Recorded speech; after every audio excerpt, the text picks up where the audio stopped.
To be honest with you, it was obviously insanely risky to make that rotation now. I laid a lot of the landscape, and so now I feel like I'm at a moment because that was obviously a game-turning moment between the two teams, and I was sitting there talking about the fight in 45 on bottom.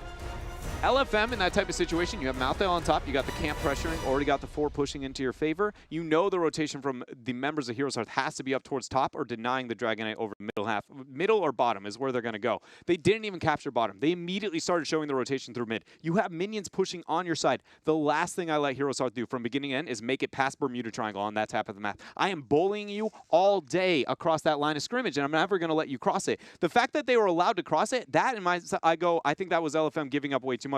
But then the fact that they let them cross it, Crowan passed it, walks through it by himself, leading the charge, and then survives. That's one of those moments you go back and you got to go, we can't let this happen. This is the reason why we are in the position we're in, because we're this close in so many type of situations. And I can't, man, they set it up great. Like, you heard me just babbling for the 45 seconds. Like, this is close. There's still one thing left. Wait a minute. They did it perfect, and everything was just right there. But then not able to execute for the final couple of seconds, and then HeroesHearth does what they do best. It's just the fact that they clutched it out was so impressive. That HeroesHearth, they were down, but they were never really out. But they were never really winning at any moment until that last team fight. They'd got a little bit of damage from that siege camp before that DK push on the side of LFM before. They kind of prepped that bottom lane, made it a little bit easier there. But the fact that HeroesHearth shows that mettle, and they're able to kind of hold, and now we could be looking at a 3-0, but LFM, again, so they always have these signs, Dreadnought. So close, yet so far. So close, yet so far. And it's been a struggle. We're going to figure out if we are going to see LFM figure it out for game number 3 here. But first, we have to go to a quick commercial break, or we'll figure out if HeroesHearth Esports is going to be North America's 2nd seed.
Hello and welcome back here to HGC North America, where we find HeroesHearth Esports one game away from locking in the North American standings, looking towards the playoffs next weekend.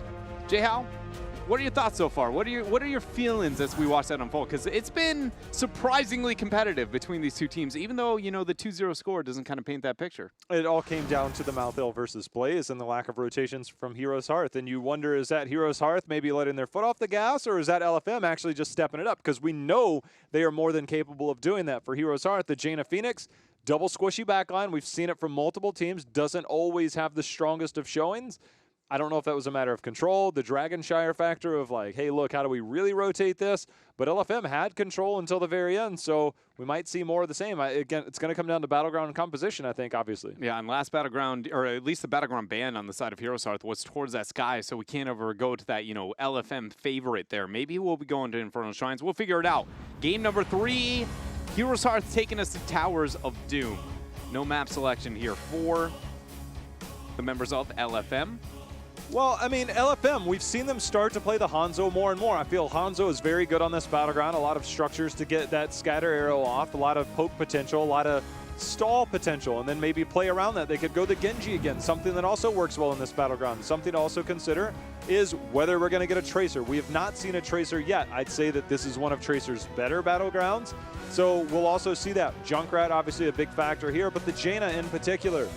Jaina either looks really good or sometimes you're just not sure. It's a mixed bag, but the amount of Jaina that we've seen from HeroesHearth, it's looked strong overall, but I'm starting to wonder after what I saw Gale4 struggle with, and, you know, if you don't get that going, Dreadnought, it can sometimes be more of a hindrance than not.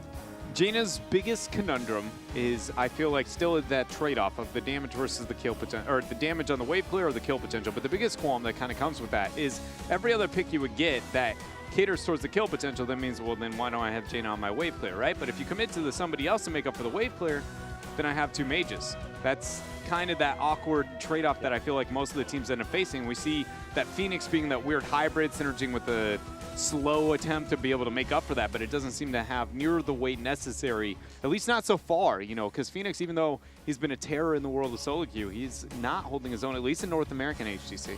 I really wonder now, because we saw the Blaze, we've seen a lot of Blaze priority for McIntyre, and justifiably so, but now I start to wonder, Towers of Doom, Dahaka, do you try and make those early invades? Will LFM try and play around that? If not, the Malthael seemed like a reasonable option for the most part. There was that one slip up on the Dragon Knight coming down, but I mean, you go on a pale horse and get down there just as quickly.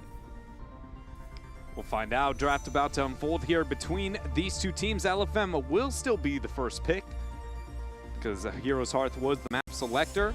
We've seen them, what, Game 1, they banned the Hanzo. Game 2, ridding on the Medivh. Game 3, I'm going to assume it's going to be the Medivh out of those two. If not, something a bit more tier 3 like that Tracer you were talking about. But honestly, that's a name I've been afraid to say, Jay-How. I'm surprised you had the confidence to say it because it's been so non-existent here in North America. I've just been like, I'm not going to talk about her until we play her. Don't tell Kier that. Yeah. Kier's like, I still got it. I still got it. Again, compositional, you know, flaws, I think, at times. It's why we say tier 3. But, you know, there are some counters towards Tracer. And, you know, if those show up, it's very hard to pick into that. Medivh going to be the ban here. See if we play around that Genji again. We might get the Malfurion to go with it. Maiev, Medivh, of course, are general bans. But will it be the Malfurion again? Compositionally, LFM, they looked fine last game. But see if they want to let the Garrosh through.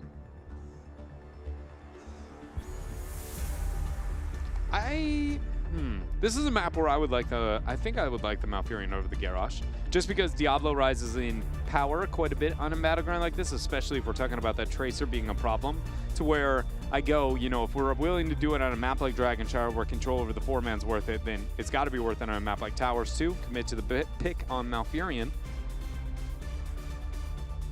Stukov's decent on this battleground because of his interrupt capabilities, but it doesn't stand out that much.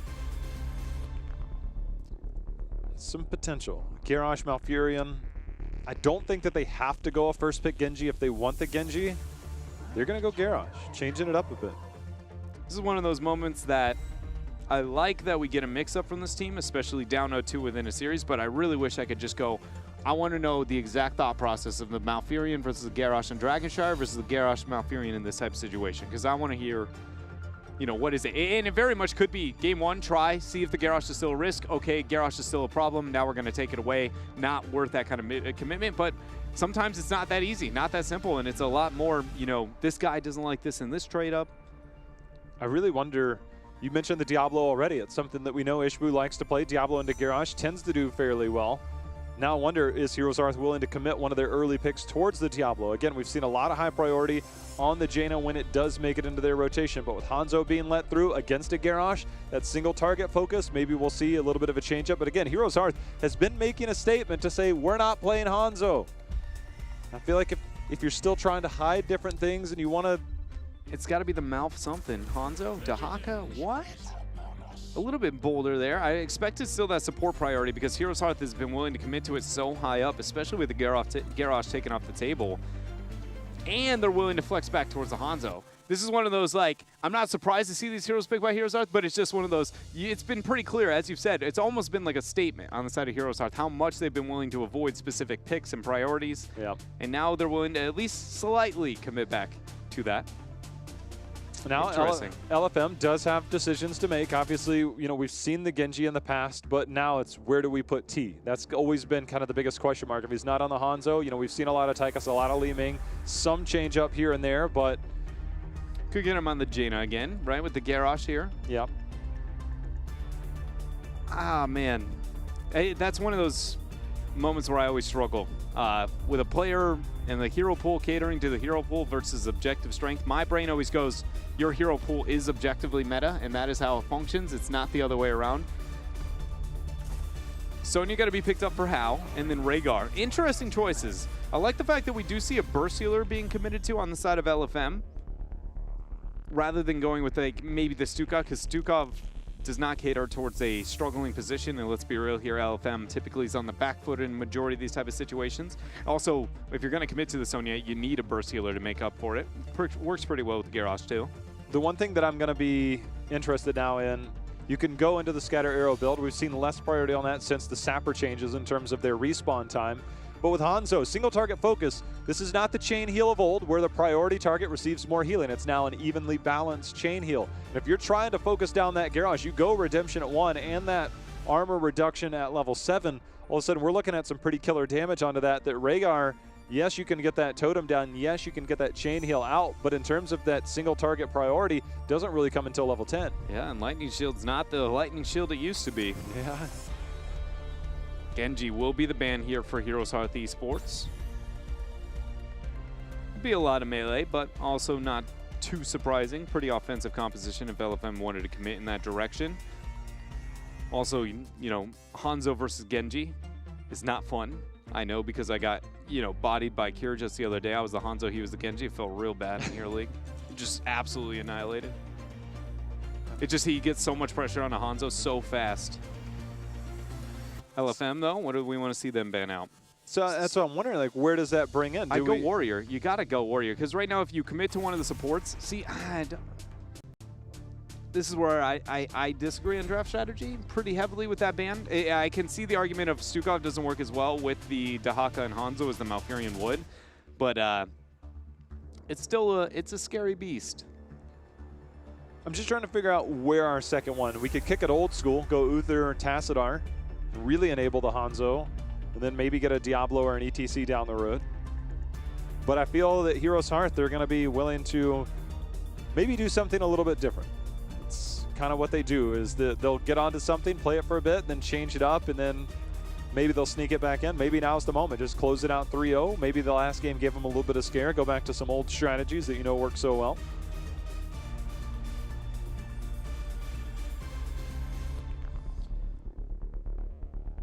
The biggest thing would be, I mean, you would want more kill potential within your 4 because you'll have a global, so you want a lot more threatening of a 4-man. But with the Garrosh already taken away, we talk about the trade-off. Do you go to the Diablo, excuse me? Not the hero I expected. A false stat, double global. Are we going to go back to the 1-3-1 that we saw HeroesHearth willing to commit to with the false stat Dahaka, double global, split pressure on other sides while the 3-man kind of flutters between the 2 lanes? Interesting map choice to make it happen, especially with pretty successful laning, and actually if LFM sniff that out, identify it, and it has a problem, they can redirect their draft very comfortably so far. Yeah, Sonya, if you're Sonya, you're not going to be able to push out that top lane much because you're susceptible to that instant fly-in.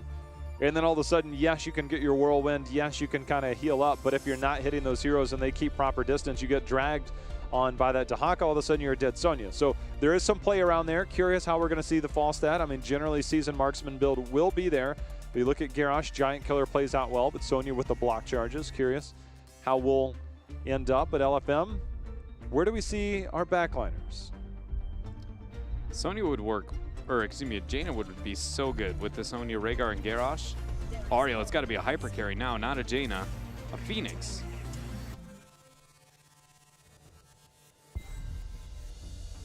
So one of the things that I was able to talk about earlier, because LFM did run an Ariel, I think it was Battlefield of Eternity. The Aware last year during the Open Division was so well known on the Ariel, that so well respected it was banned out in the Open Division playoffs at the end of last year, playing into the Crucible, things like that. He's so good on it. So I imagine he'll be on the Ariel. I'm curious who's going to be on the Rhaegar. They'll likely be Draded. He's kind of been that flex hero on that back, leaving T to be on that back line. So an interesting pickup, to say the least. I think I want Tyrael as the last pick for the Warrior now on the side of HeroesHearth Esports. If not, I feel like, again, that Diablo's got to be the go-to. You could Johanna, but I feel like it just does not have the crowd control necessary in this type of situation unless you're going to all-in shutdown on the Phoenix just through the blind. I would like the Tyrael, though, to cater to the 1-3-1 that they have going for themselves with the Uther Hanzo Tyrael tri-lane. They go with the Diablo still, though. It's going to be less successful of a laning situation, but team fight-wise, debatably even better of a pick. Look, Mighty Gust, 99% probability you're going to pick it. If there's no Mighty Gust, Phoenix, Sonya, they auto-attack pretty well. You got yourself double support, one of those being Rhaegar. Are you suggesting Bloodlust? Maybe. I need a yes or a no. That you don't kind of suggest Bloodlust. You either suggest it or not. I was alluding to the possibility that yes, I am saying that if there is no Gust. Yeah, if there is no Gust. Name the last time you saw a Hinterlands Blast come out. The old shock and awe. Just, was it yesterday? Yeah. Oh, I saw it today. I don't, I saw it recently. Yeah, it's been played recently. Somewhere. Maybe in my own games. I don't know.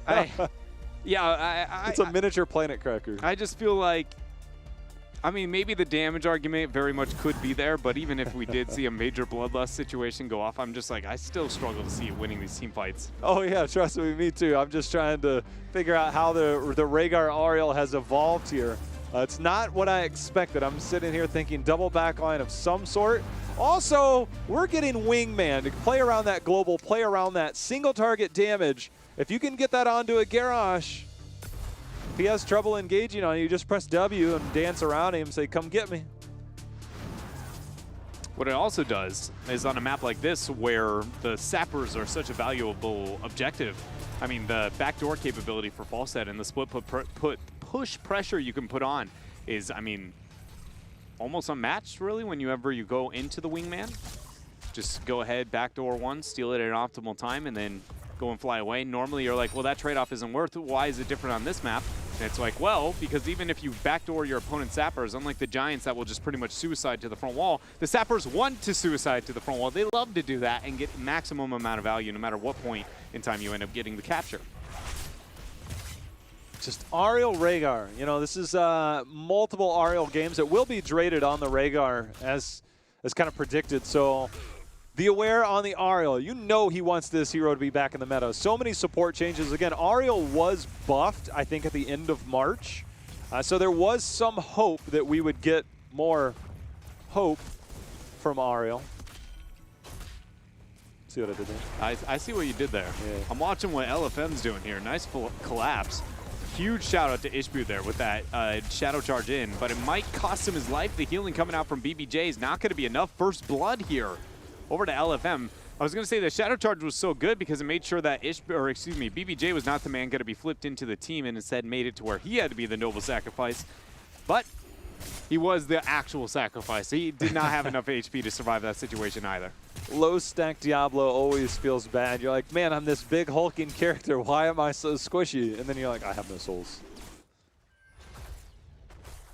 Sappers picked up for LFM. Do they go for the invade? I don't think they can. Honestly, because the global on the other side of the Dahaka, you can actually see that the threat is there. If you actually watch the minimap, Dahaka's soft rotating down. He's not using his global so that he can be there just in case. He can go in to save his global to get back to the top in case he needed to defend. You're not giving anything up in that top and mid lane. So very heads-up play. Sonya might be getting ganked right now. Drag out from McIntyre, gonna land. Brings it back, but not enough damage there to get a kill, at least not yet. Have you noticed HeroesHearth Esports? This is the second game we get this from them. They're one of the most fluid laners that we have out of all the teams here in North America. If not, I think it's pretty fair to say probably the most fluid laning. They're running 3-2 splits consistently rather than a standard 1-4. We've seen the, the 1-1-3s, 1-2 or 2-1-2s, but what they have with this 3-2 has been, kind of one of a kind. Indomitable use, just get that groundbreaker. Not going to be enough there to get the kill into Arthalon. He's going to be forced to back at 15 seconds out from first altar phase. Double global in the hands of HeroesHearth, so just keep track of where we end up seeing this Falstad fly. And you know what? It is full static build. Yeah, I'm looking at that. Look, I love the static changes. Coming forward, obviously we've got the changes to the wingman and to the hammering going into that extra damage.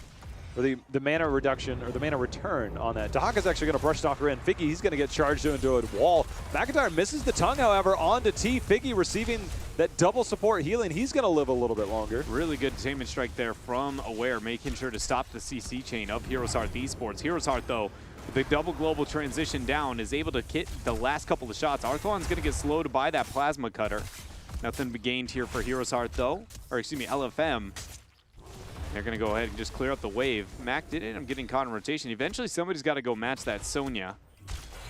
Yeah, they're losing a decent amount of experience. You can actually see a tremendous jump there. It was about 6 1/4, and now, getting a lot of that push in that with Sonya has enabled almost a full level lead. You'll be able to soak back a little bit with that wave plus the ensuing wave there, but so far this composition for HeroesHearth, I mean, again, struggling to get off the ground similar to their game last game. But LFM's composition is one that should thrive in the laning situation with just how good their tri-lane is.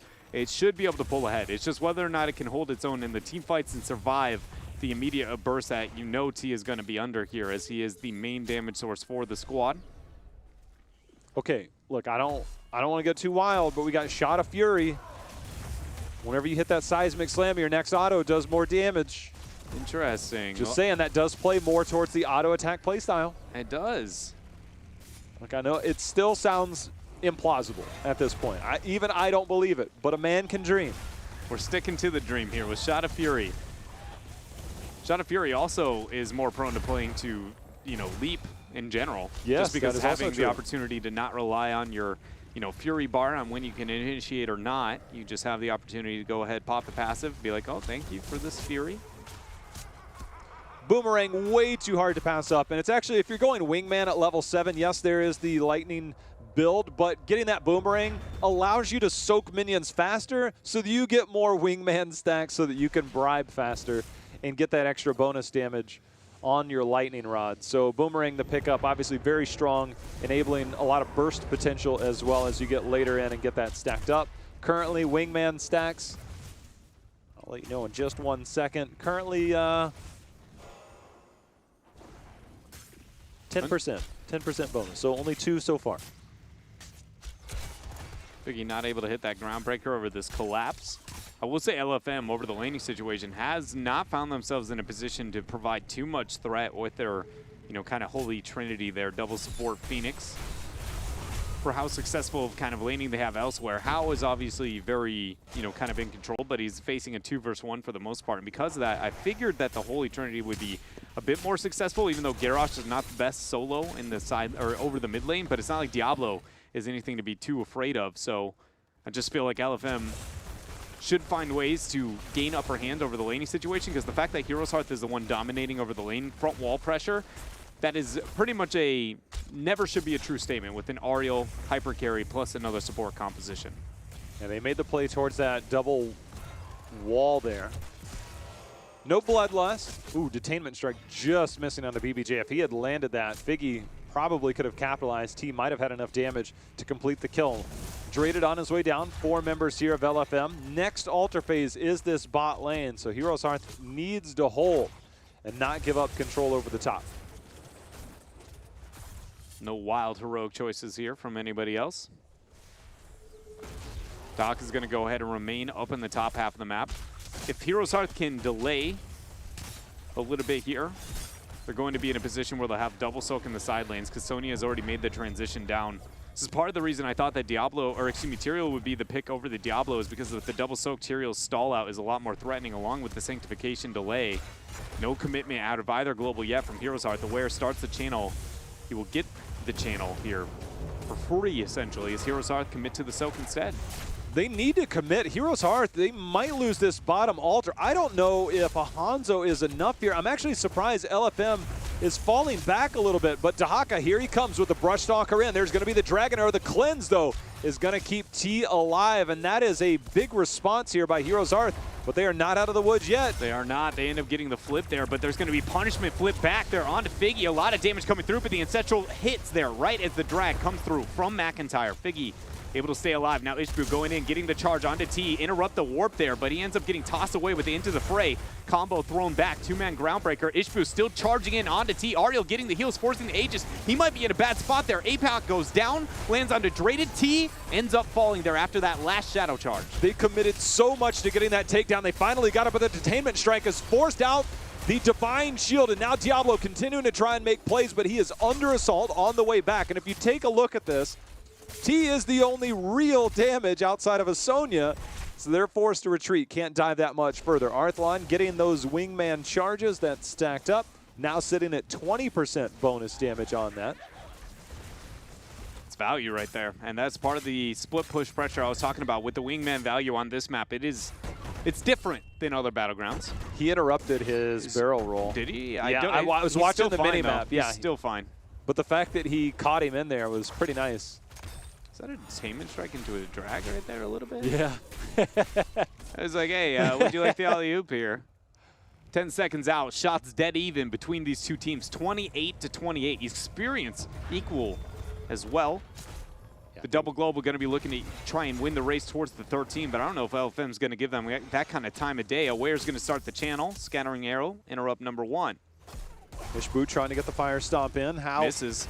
Yeah, they're not able to get it. This is now the last two altars seemingly given up pretty much for free, it seems like. Yeah, that was definitely the intent, was Ishbu would be able to get that stall, then Dahaka Falstad make the rotation in, but there was nice body blocking and zoning off from the members of LFM and then not using that kind of Firestorm at the right angle.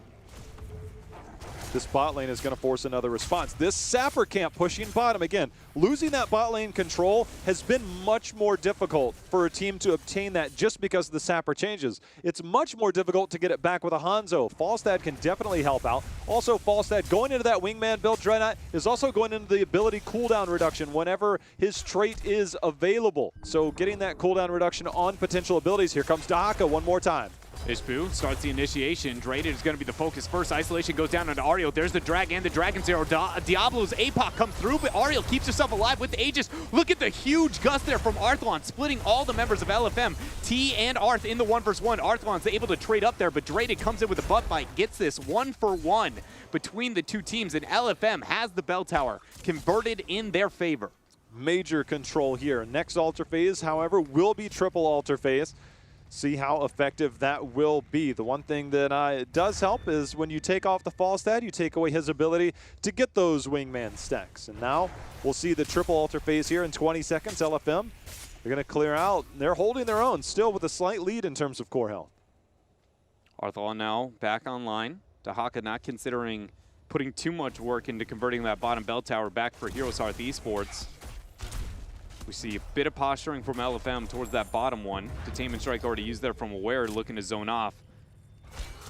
And Dahaka, he's going to get the channel up at the top. They will have the global control if they do want to try and force the issue before Sonya makes her way down. Ishbu, there's going to be the charge. He misses into the wall. Dahaka coming in on the backside. Figgy holding his own on the front, receiving the double support. McIntyre not able to find a play. There's going to be the drag. Cleanse directly on to Garrosh, and Crowan diving for his life, Dreadnought. That was actually Cleanse used at the exact same time there by BBJ to make sure he could make it over that wall. So double cooldown being used to escape, and that looks like it was enough for HeroesHearth to say, this is not our fight. They end up retreating, giving 4 more shots here over to LFM. Now setting the core of HeroesHearth Esports to 16. But look at this stun combo on to Garrosh to catch Figgy out there, and they end up getting the punishment. HeroesHearth Esports by themselves 30 seconds. Oh, my flight. Arthalon. Even this is crazy. I mean, you have nowhere to gust them into other than their own keep. Arthalon, you are a madman. The ideal there was to be able to get the flight over and then wait for the minion waves to collapse in, and maybe Arthalon plus 2 more people would have enough time to kind of threaten them off and be like, look, you have nowhere to escape. And we end up getting the kills. Good job by LFM understanding how to make it out of that kind of tight situation for a moment there. Arthalon's sitting on 3 stacks. They're going to come over here. They're doubling up on Sappers. Yeah, instantly. Hold on, wait a minute. He's not even going to commit. He's going to try and use that towards the top lane. So they have the clear. I was thinking, oh, okay, just bonus, you know, get a little bit, maybe get 1 out, stack towards more, because now you're going to be sitting on potentially 4 soon. He's actually at 79 out of 80 stacks. It caps at 80, which is 4 stacks. So you're not going to have that extra, so to speak. Sappers make their way in, get all 3 value there onto that bottom bell tower. Sonya now making the rotation down, looking to join the ranks of LFM. Ends up half committing. He's going to worry about the soak over mid instead. HeroesHearth take what they can get, and looks like they're comfortable backing out here as we round our next altar phase. Yeah, Arthalon's going to go all the way to the top, saving his flight, knowing that the altars are going to be active and your flight is not on a short enough cooldown. Dahaka, he's going to get detainment striked in. There's going to be the spear directly onto that. The gust in. They're trapped behind a wall. Really good response there from Arthalon, making the rotation down, understanding that there was nobody in range to be able to get the save there. That was the only way McIntyre was able to make it out.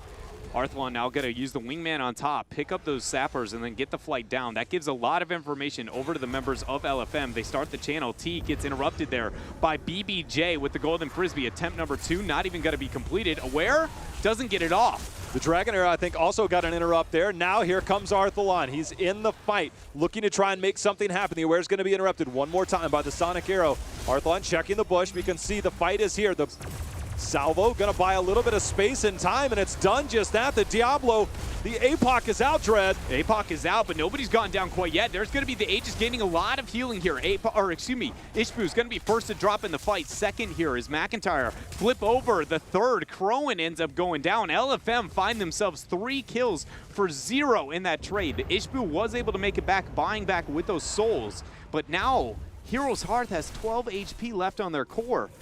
I don't know if they have the momentum in this time. Like LFM, they should be able to paint the map red and just dominate the bottom half of the map, maybe even feint a boss if they'd like. Things just so much in favor. This is very reminiscent of our Dragonshire game where we saw HeroesHearth get that one big team fight, and sometimes that's all it takes. They're going to see if they can pick on the new guy, How, just able to get out of the grasp of Ishbu. Whenever you have that Fury available, Dread, you move a little faster. They're moving faster there, and Hal was able to skirt out of the hands of HeroesHearth. Good. HeroesHearth lose bottom bell tower, but they gain top into their favor. All right. Normally you want that bottom control. You see that next altar is going to be in that lower mid section. See if we can get HeroesHearth to regain some control. There's going to be more sappers pushing in as that bottom bell tower was converted over. Lots of members here on the side of HeroesHearth. This is now double sapper potentially. You know, they've got defense with the Hanzo and the Falstad, but they're unwilling to commit that Falstad, knowing that that soak is so important as the race towards 20 is inevitable. But now they've got to defend their, I guess you got to defend the core against the sappers is how you're just going to look at it for now. They might have to concede another altar, Dread. It's a grim picture here. HeroesHearth, they're in a tough situation, and I don't know if they can make it out. Sappers make it to the front wall. 1's cleared, 2's cleared, flipped over 1 by Figgy. Only 1 actual shot obtained out of the 6 shot potentially over that bottom section. 7 seconds out from the altar. McIntyre is now going to make the rotation down with that Dahaka. Hal will sniff that out. Here we go again. Will Ishbu initiate right out of the gate? We're going to see. There's going to be the Dragon Arrow into the APOC. That is multiple members. They've got their attention directly onto Phoenix. He goes down. Crystal Aegis is there. The Aware is going to receive the Ancestral 4 now, but Figgy is taking so much damage, and Ishbu going in, trying to get the flip and the flop there as he is doing all the damage on Diablo. But Aware with the heals actually ended up turning that for a small period of time. They lost themselves to Phoenix, so now Hao is going to be the only hope target available. If Hao drops, LFM has no opportunity to take the skirmish whatsoever. HeroesHearth poke and prod around enough here to scare off LFM. Will pick up these 4 shots for themselves. LFM's core now sitting at the 16 shots. Ishbu single-handed, I mean, obviously the Dragon Arrow started that, but Ishbu's like, look, I get the charge and I get Phoenix. Oh, I'm going for more.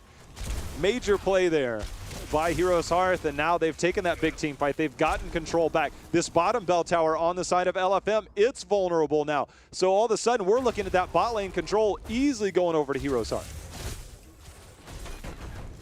At least it's going to kind of restore the balance here on the top half. LFM got to get this conversion back for themselves, helping with that experience deficit on the race to 20. Hao's probably going to start up the sappers.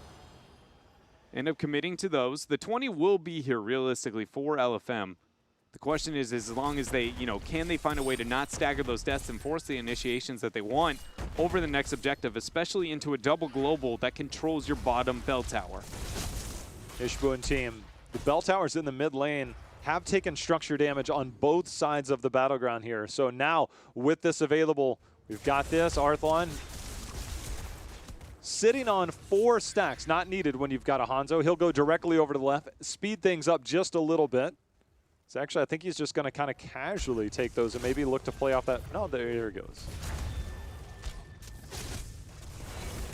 28 seconds out from the altars here. Middle is being prepped by the double global of HeroesHearth Esports. They're not actually interested in the shots. They just want to make sure that they control at least one bell tower in their favor.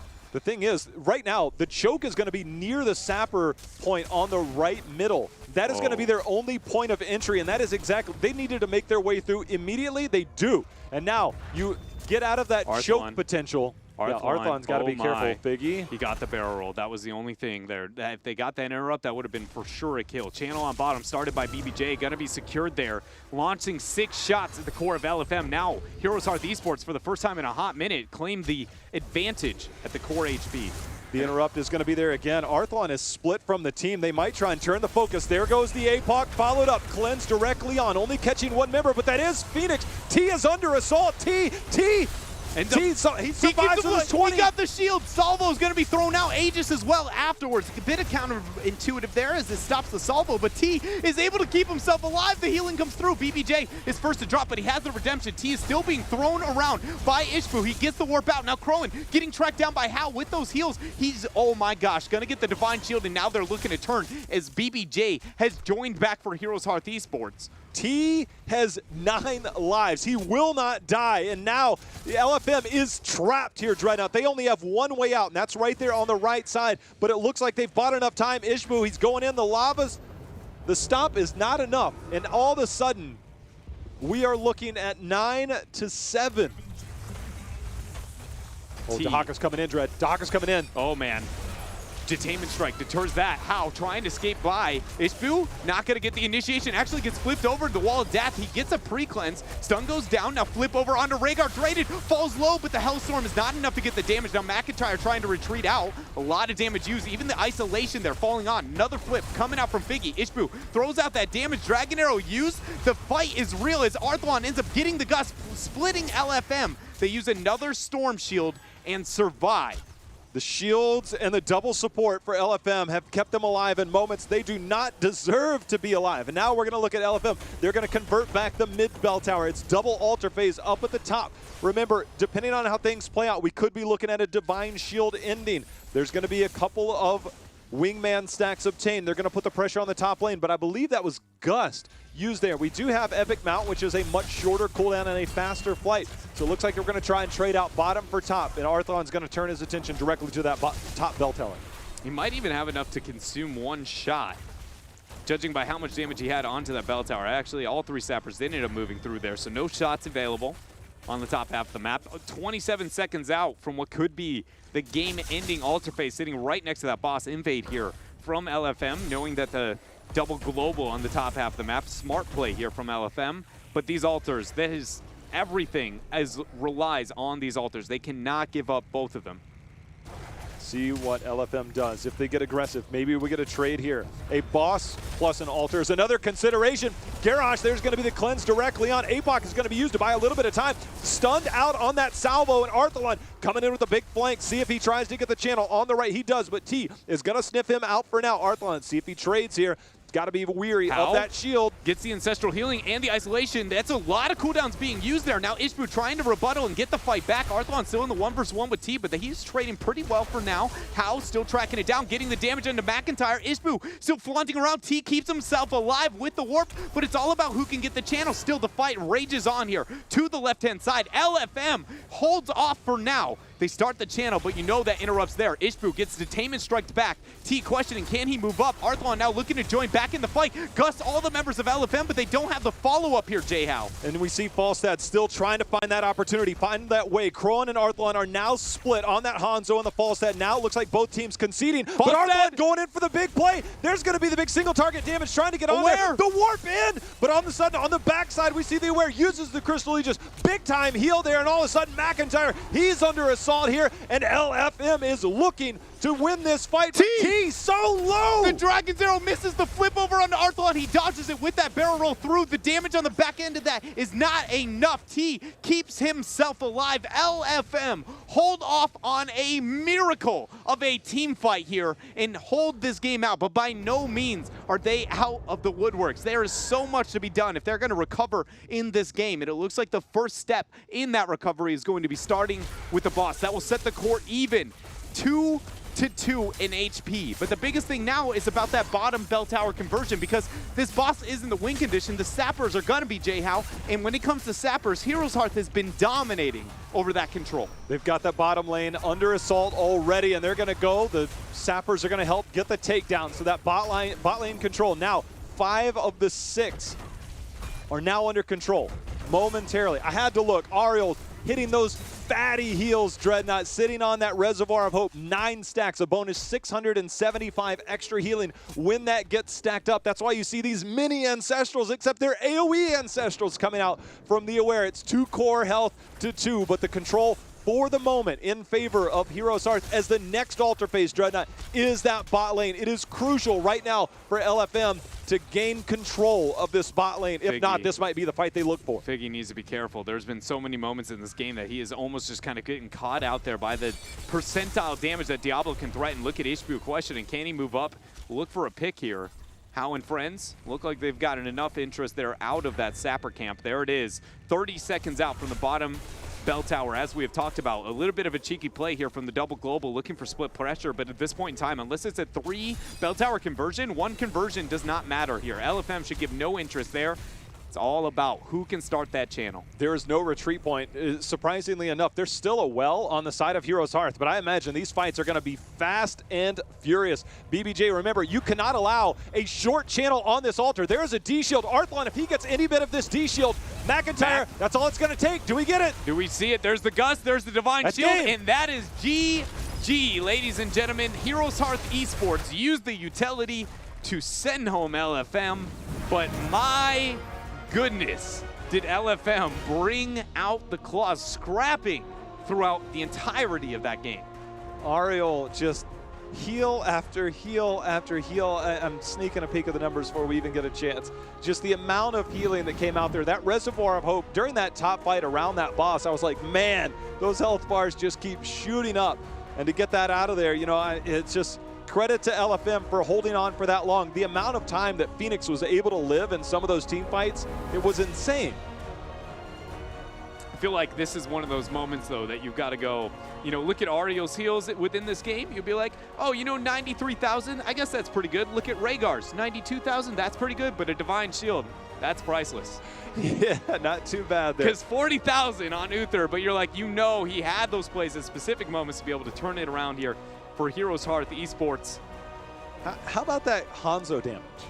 130,000 casual. 130,000. To be fair, I'm a scattering arrow Hanzo on Towers of Doom with 0 frontline threat other than a Garrosh. Like, you ran a double support backline hyper carry comp. Like, I just get to fling it. As long as I get Look, any I'm kind not of killing autos. anybody, so I can just keep stacking. And Yeah. it's stat padding. Clearly, Crowan had a plan all along, Dreadnought. Clearly, and it's working out.